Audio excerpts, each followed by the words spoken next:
Hello wrestling fans, the Wrestling Wizard here and welcome to another video. Now it's Thursday, obviously, which can only mean one thing.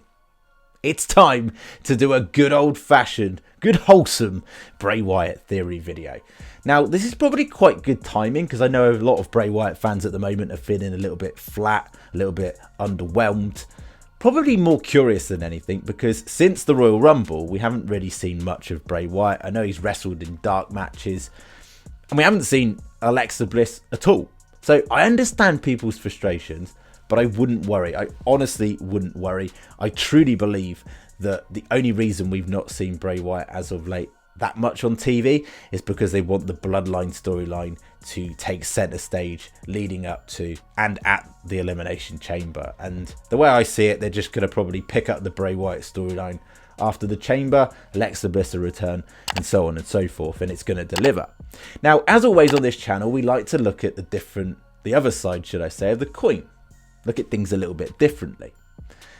And at the moment, at face value, it looks like the Fiend is dead. The Fiend is gone. The Fiend is no more. We're never going to see him again. Because after all, Bray Wyatt, in an interview with Ryan Satin, did say that the Fiend died that day at Wrestlemania 37 when Alexa Bliss vanished the Fiend, cost the Fiend on the grandest stage of them all against Randy Orton. But you've got to remember, throughout this whole entire storyline, and also that interview was kayfabe by the way, that this whole storyline has been based off lies. Remember in that Uncle Howdy segment with the female voice that layered over, the world is built on lies. Everybody lies. He lies. Uncle Howdy, the ghost of the man who sold the world, knows all of Bray's darkest thoughts, his intentions, his vision. And you've got to remember throughout this whole entire storyline as well, there's been a transition in Bray. He's came out emotional, real, like really authentic at the start. That was literally, to me, seemed like Wyndham returned to the man himself. And then Uncle Howdy's got in his head, and over time there's been this transition. Uncle Howdy's mission has been to get Bray to embrace the darkness, to revel in who he truly is. And he resisted that at times, resisted the urges. Remember going back to that segment with the crew member, and he was going to bash his skull against the wall, but he resisted. And then he had that interaction with LA Knight, headbutted LA Knight.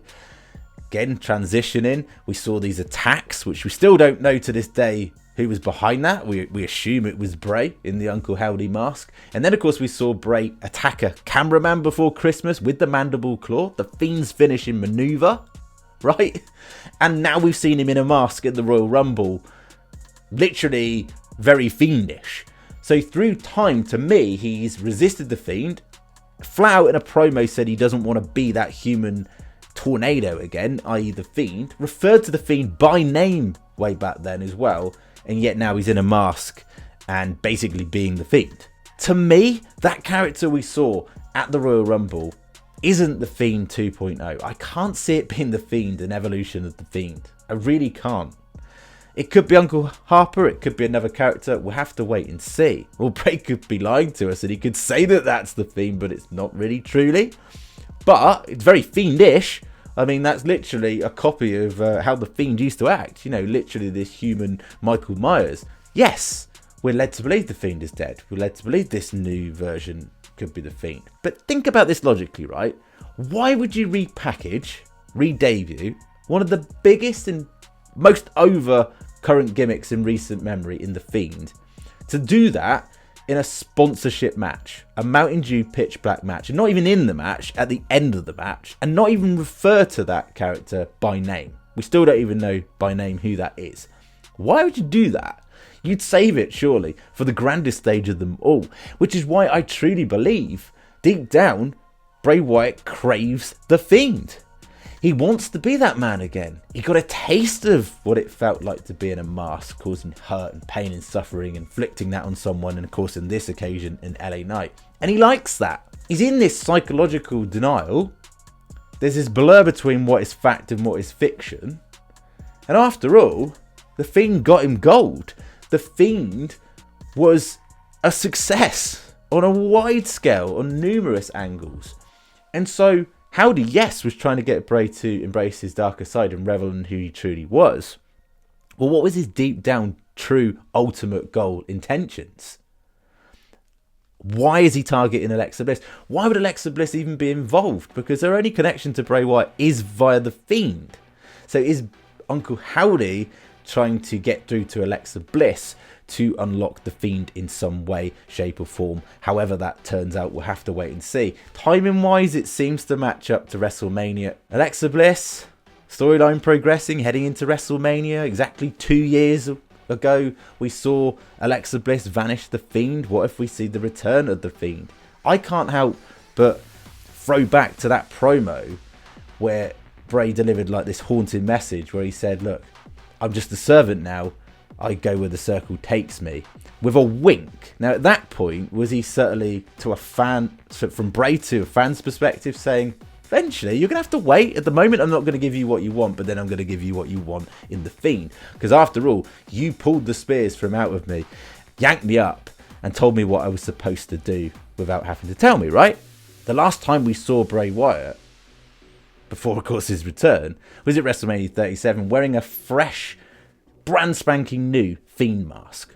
Now, is he willing just to Wyndham Rotunda, just to hang that up on the side and go, yeah, I'm done with that? I don't believe so. I don't believe we've seen the end of the Fiend, and I know he said the Fiend is dead. I don't believe him. I really don't believe him. I believe this is all leading up to the return of the Fiend, and after all, it makes sense. And listen to what Bray said a couple of weeks ago. I am the Eater of Worlds. I am Uncle Howdy, which could encompass Uncle Harper as well. You've got to remember in some way who Uncle Howdy is. We truly will maybe never know. We know he knows all of Bray's darkest thoughts and his intentions. I am him. Bearing in mind the fact that Uncle Howdy referenced the Fiend in a segment many months ago, you sent him away with an image of the Fiend. Is him, i.e. Bray referring to him, the Fiend?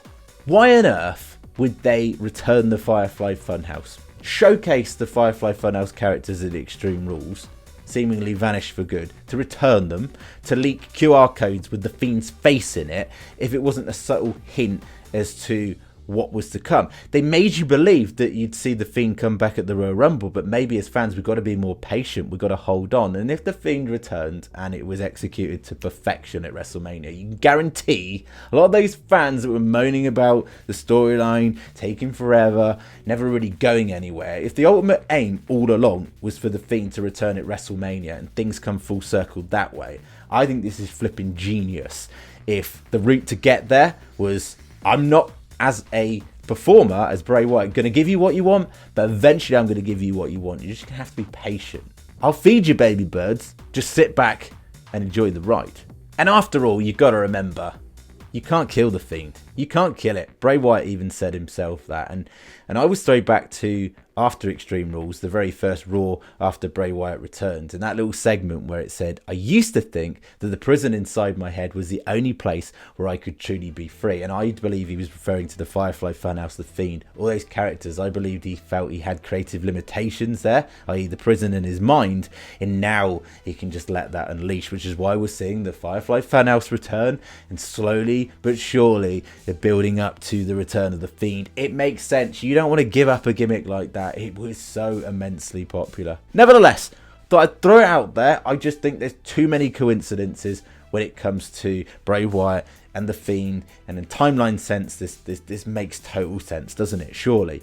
Thank you so much for watching the video. As always, be really appreciative if you could like the video, share the video, and even better, subscribe if you're new. We'll catch you in the next one.